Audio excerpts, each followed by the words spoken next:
Hey, good morning. Good morning, Hope Hub. It's Mindset Monday. And so we'll get right to it. I hope all of you had a terrific weekend. I hope that you enjoyed whatever it is you were doing and you had a relaxed state. As you'll notice, most weekends I'm not here on the Hope Hub. I choose those 2 days, Saturday and Sunday, to focus on self-care, to focus on spiritual development. I usually will post something, but I'm not here live Saturday and Sunday. But I do spend that time scheduling and figuring out what it is that I want to do the following week and get my mind right. So I'm hoping that you all have kind of figured out the schedule. It doesn't mean you can't come on a Saturday and do a live post or post something. It doesn't mean that I'm not seeing your posts. I am. But just like with anything, you do need balance. And social media for me on the weekends, I try to stay away as much as possible and use that time to spend time with my family and use that time to just focus on other things that I need to get done for the week. Otherwise, you'll be scrolling and spend your whole weekend on social media.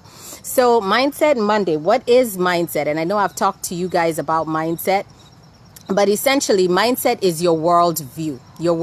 How do you see the world and how do you see yourself, your knowledge, your skills, your attitudes, your personalities and traits and how those manifest in the world?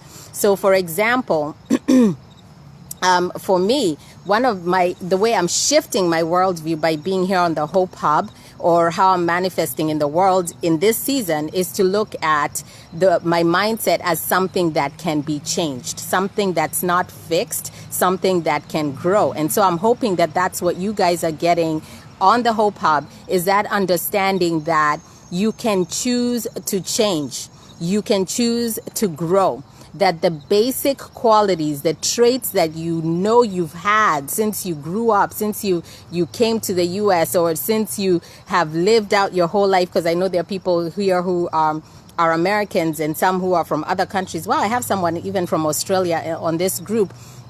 Is that those basic qualities, those traits, those things that you believe that you only that you grew up with can grow and can expand.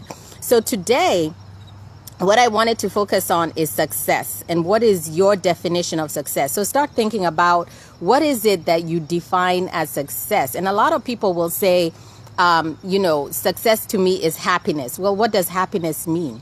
Draw a picture, get more detailed in terms of what that means. Some people will say success is health.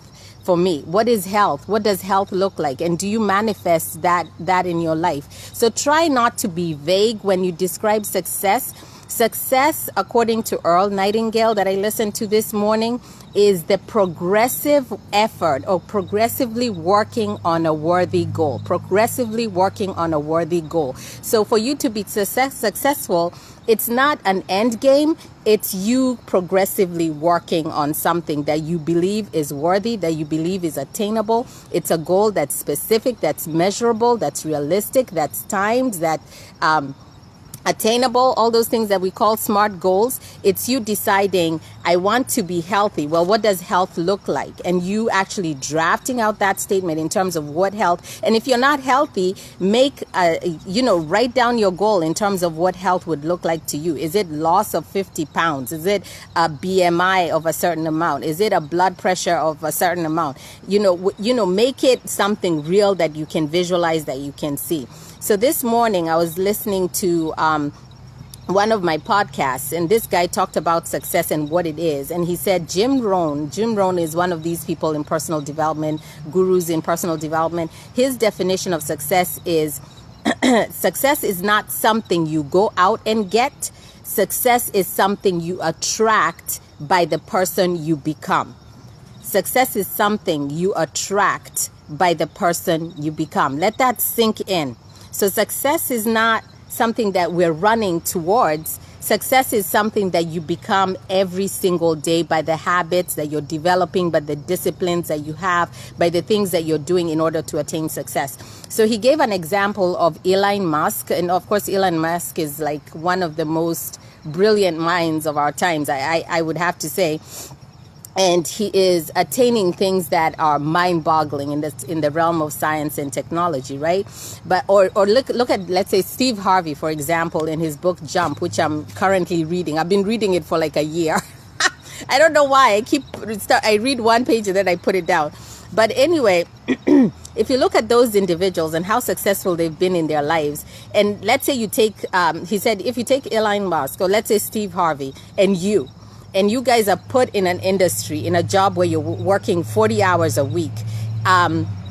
This guy who I was listening to, he was saying that more than likely, Steve Harvey, Elon Musk, and these individuals who have been very successful in their lives will probably produce more in those 40 hours than what you can produce. Why is that? Why is it that people who have been successful and failed and then made millions and then lost all the millions, they're still able to then restart, get themselves up again and do something else in another industry sometimes, or in the same industry, and rebuild back to the millions that they had lost? Why is that? What are those attributes that those individuals have? What are those disciplines that those people have cultivated? What is that thing that makes them successful constantly over and over and over again? So what he does say, what I was listening to this morning, is that there are three things that you have to know in order for you to be successful, or three things that lead to success. Number one is clarity. What do you want? You have to sit with yourself, to get away from Facebook, get away from social media, sit with yourself and think about what is it that you want, because no one else will let you know what is it that you want in the realm of success. What is success to you? Define that success, right? Because success is relative to anyone. To me, what success is to me is not what success is to you.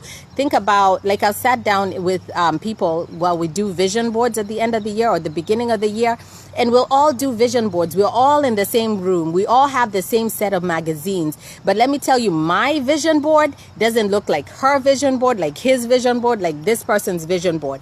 Everybody has their own success in terms of what it is they believe is their happiness. What is it that they believe they want? And so start thinking about, what is success to you in various areas of your life? Is it money? Do you want to retire by 40? Do you want to be a millionaire?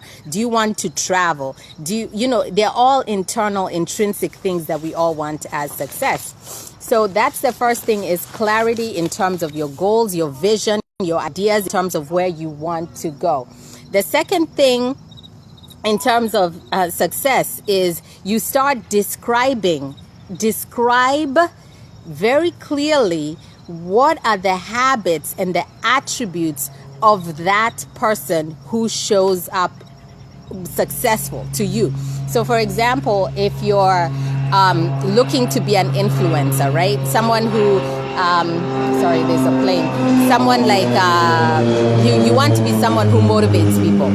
Someone who speaks for a living, someone who is a coach or a consultant, someone who, or in any area, you want to be a comedian, you want to be a leader. Start thinking about, what are the habits, what are the attributes, what are those things that that person who is your avatar, your success avatar, does in order to attain that level of success. And it's pretty easy. So right now, look, Steve Harvey, Jump. I've had this book for like a year? It's actually probably over a year, sitting on my shelf, right? What if I read this book, which is called Jump, Take the Leap of Faith to Achieve Your Life of Abundance? Steve Harvey is giving nuggets. He gives his information in terms of his habits, in terms of what time does he wake up? What is his morning routine? Who are the types of people he hangs out with? What are the disciplines he has developed over time? What does he use as his coaching mechanism? All these people have coaches. How much time does he dedicate to his craft? How much does he take away from negative talk and negative speak in his life and make sure that he's always focused positively? What does he do for personal development? How does he carry himself? How does he work out? Does he go to the gym? How many times a week? What does he eat? What does he drink? All in his autobiography. So anyone that you're looking at as your avatar, or who is your success avatar, who you want to align with, and this doesn't have to be Elon Musk. It doesn't have to be Steve Harvey, Steve Jobs. It could be your neighbor. It could be that mom that you look at and you're like, wow, I want her life. Or that man that you look at, your neighbor, who you're just like, man, this person got it together. This is what I want in my life. This person has all these successful attributes. How do they do it? And you start observing them, or you start Googling or looking it up, and you'll find all those things that person does consistently, the disciplines that they've cultivated that make them who they are. So for example, I know I was listening to Lisa Nichols, and she's one of those motivators, and she said when she went and was interviewed by Oprah on the Oprah Winfrey Show, during the break, Oprah asked her, how many coaches do you have? Like Oprah asked Lisa, how many coaches do you have? And Lisa said, I have 2. And then Lisa later on in the next break, she was like, well, if Oprah asked me this question, maybe I should ask her, how many coaches does she have? And so she went ahead and asked Oprah, you asked me how many coaches do I have? How many coaches do you have? And Oprah said 4. That was a huge wake-up call for me, because sometimes you look at Oprah Winfrey or all these people who are like amazing, and you just think they're geniuses in their craft, that they just kind of go out and they do them and they're just amazing and perfect. No, these people are very strategic. They have coaches. They're consistently working on their craft. They're consistently growing. They're not just waking up and just being them. If you look at Steve Harvey, for example, he'll talk about his schedule. I don't know, like I listened to him on his radio show one day, and he talked about how he wakes up at 3 in the morning. How he's up doing his workouts, then he goes to this job, then from that job he goes to this job, how he spends time, writing down his craft, his jokes, his comedy, what he's gonna say. So it's not something that just comes like that. Everybody works towards their craft. They may look all, when Oprah has her Manolo Blahniks and she has the cameras on her, nobody sees the background. Nobody sees the preparation and the amount of time she's spent honing her craft. She's spent in coaching sessions. She's spent working on her voice, working on her speech, working on her vocabulary, her synonyms, her, looking at the thesaurus, the Wikipedia, and figuring out, different, if she has a guest on, looking and researching that topic. Nobody sees that. They just think she just has it. She just grew up. It's just there. Of course, there's that talent, that area of talent. But everyone works towards their craft. So for me, my challenge for you today, wow, I went off on a tangent. But number 1, gain clarity, sit with yourself and figure out what is it that you want in terms of success. What is success to you, and how do you attain it? What does it look like? Like for me, one of the things that I've looked at is this house was our first home. And when we bought it 14 years ago, we said it was a down market. We didn't really get all the things that we wanted with this particular property. But we said, look, we want to be homeowners. And so we want to buy this house. But this will be our first house. And then we'll buy the second final home. So now I'm at the point where my kids are growing up. My kids are growing. We're kind of outgrowing this space. And we want another house. So I have this specific neighborhood. I have this specific friends that live in that neighborhood, and y'all probably are. I'm sorry, that was my alarm. Every time I see this ladies, I'm always like, man, I want to live in your neighborhood. I wish I lived in your neighborhood, because they're always doing this amazing things. And so they're always like, I want to live in that neighborhood. I'm always telling them, I want to live in that neighborhood. I'll be right there. Give me 2 minutes. So anyway, they always look at me because they've already attained it. They're always like, of course, Faith, you can come live in this neighborhood. But I'm always thinking of okay, now I got to work on this. I have to fix this house first before I sell it. And I'm always thinking about all the steps and things and school district. And I get into the overwhelm to where I can't even see myself in that particular neighborhood. But I'm like, at this point in my life, I'm like, wait a minute, I need to work on that. So because to me, that is success, that neighborhood, that house, that area that I want to be. But people who've already attained it, they're like, why is it such a big deal to you for you to come here? It's easy. You just move into this neighborhood. And anyway, so clarity. Describe the version of you need to be, the attributes you need to have based on other people and what you've observed and autobiographies and things that you've seen that will lead you to that vision. And then start changing into that person step by step by step. Change isn't easy. Let me tell you, you have to disrupt a lot of things in order to change, right?